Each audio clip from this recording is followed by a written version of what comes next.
What's up, dudes? Weird. I guess I'll be at a little bit of an angle. So I was kind of putting off making this video of what does it mean to be a self-leader because I wanted to think about it and hear from other people first, which is like basically the opposite of being a self-leader. And so what is a self-leader and what is self-leadership, right? Well, a self-leader is someone who... Hey, Benoit. What's up, dude?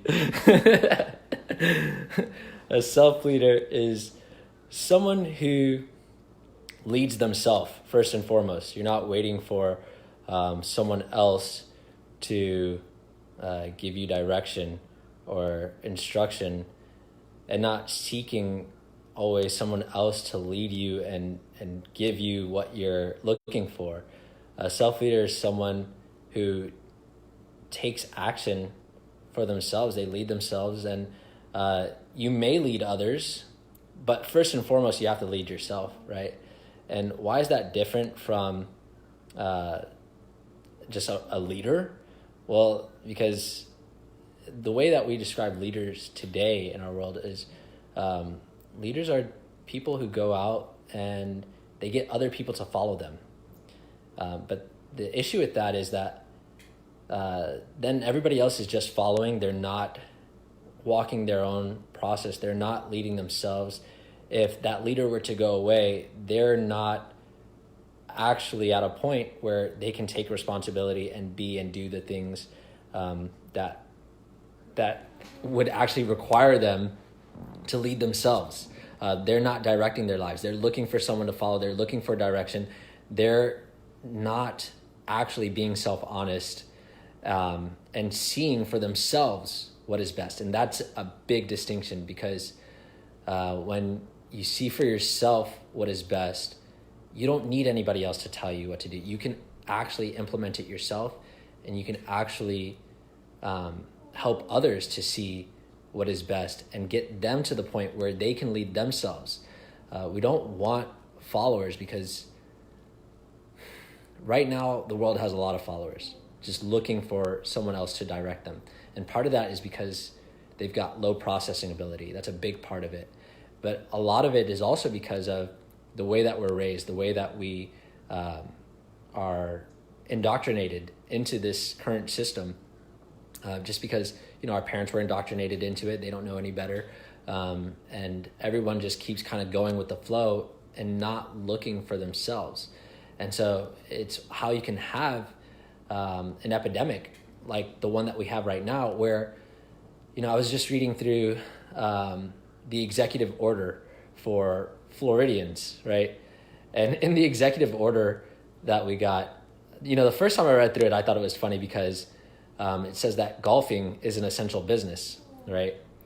But as I read through it again, more recently, I'm looking and literally it gives you permission to do anything you want. It gives you permission to go visit with friends if you want to take care of them. If you need to go babysit somebody, you can do that. If you need to go to the grocery store, you can do that. If you need to provide food for somebody else, you can do that. It's just basically like the way that it's written, people don't read it. And they think all they can do is go outside for some sun and go for a walk. And they can go for groceries. But other than that, they have to stay home unless they're part of an essential business. And what's funny is there's so many essential businesses, like a childcare facility, daycare, that's an essential business.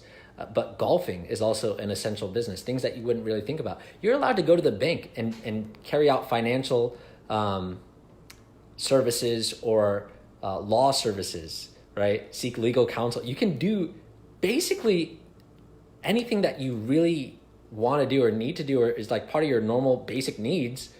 You can do all those things, and even including gathering in public.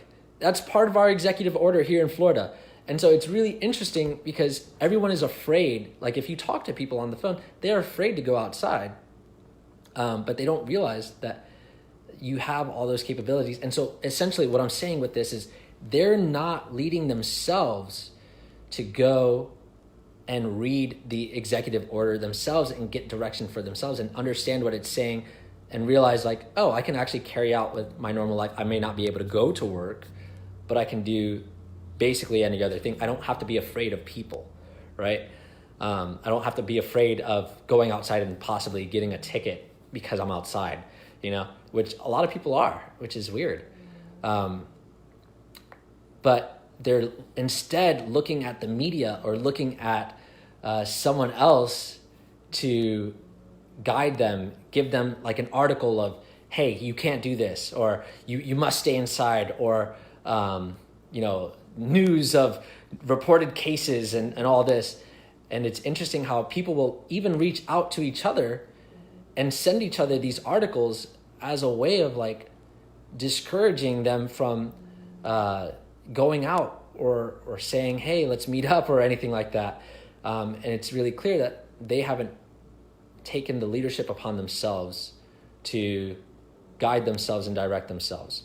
And I think that's a really important point to mention here today, especially because what this is doing is having a huge impact and collapse on our entire system as a whole. Because people are afraid to go outside and afraid to do basically anything with involving interaction with strangers, a lot of businesses are failing and collapsing that don't necessarily need to. And I understand that some businesses were ordered, in effect, to close down. But for a lot of them, there's a lot of businesses that they can continue working if they read into that executive order, But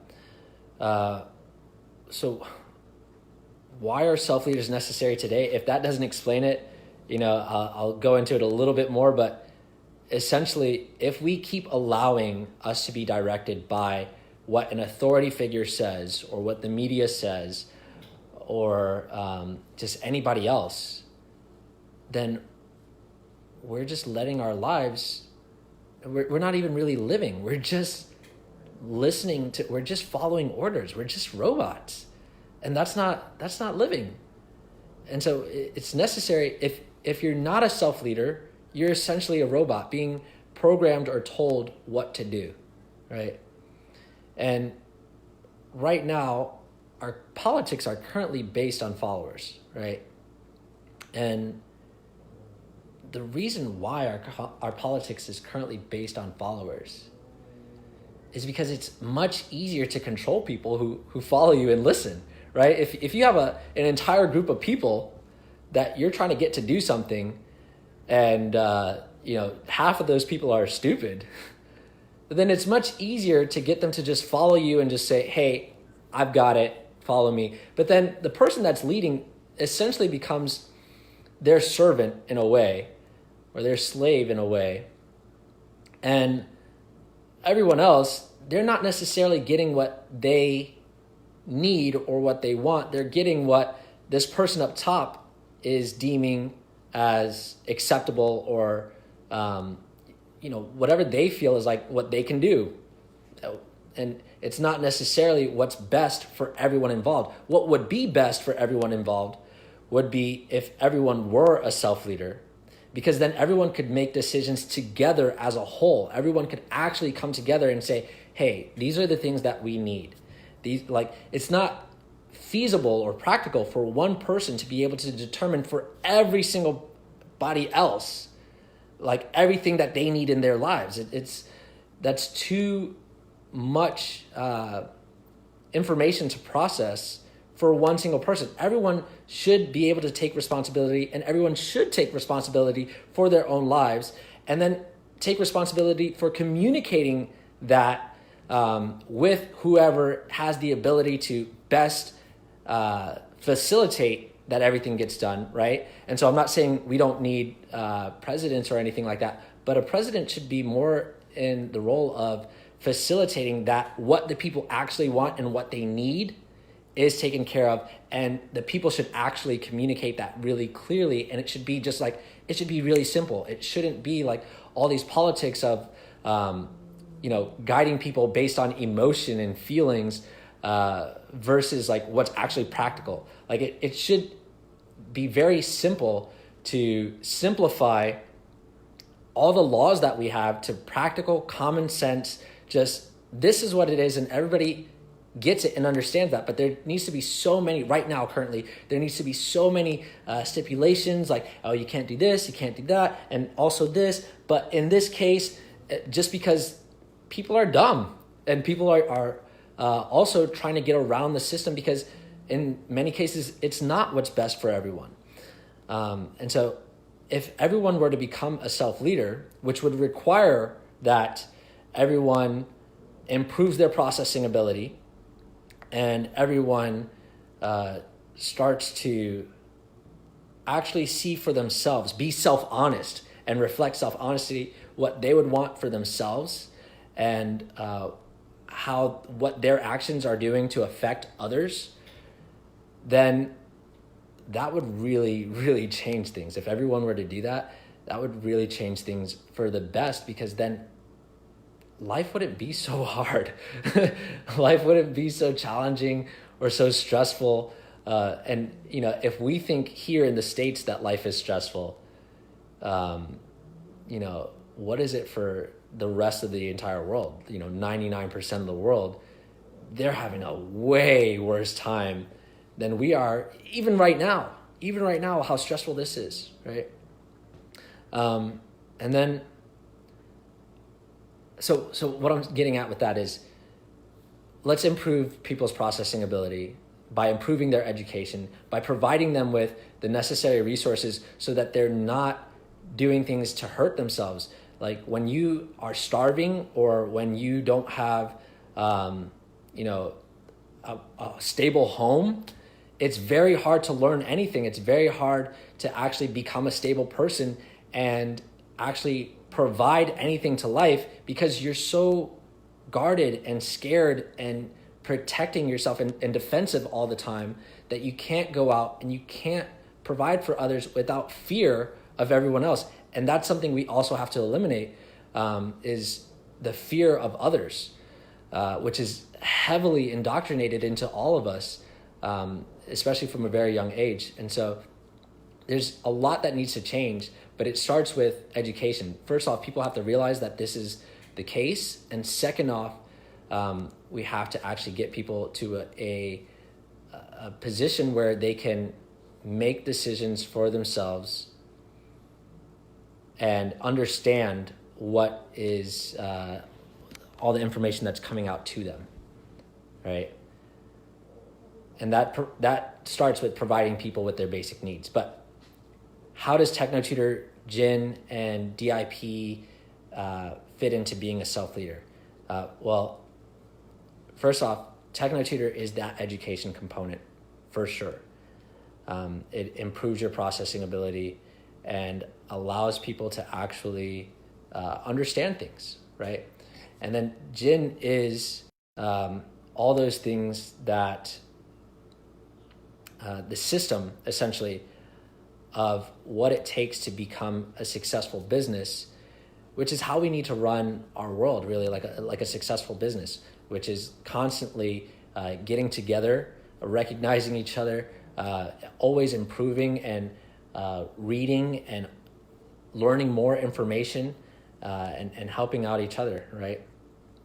And then DIP, well, with DIP, that allows people who are already born in today's current society to go through that indoctrination and walk it back, essentially walking your process so that you no longer have all these inherent fears, not inherent, but these deeply embedded fears that were given to you by the way that you were raised, by your parents, by the system, by your environment, and that keeps people don't even realize that they're still dealing with those things, and that keeps them from being able to be successful and confident and actually give life or provide to the world, right? And that's where we all need to get to, is to a point where we're all providing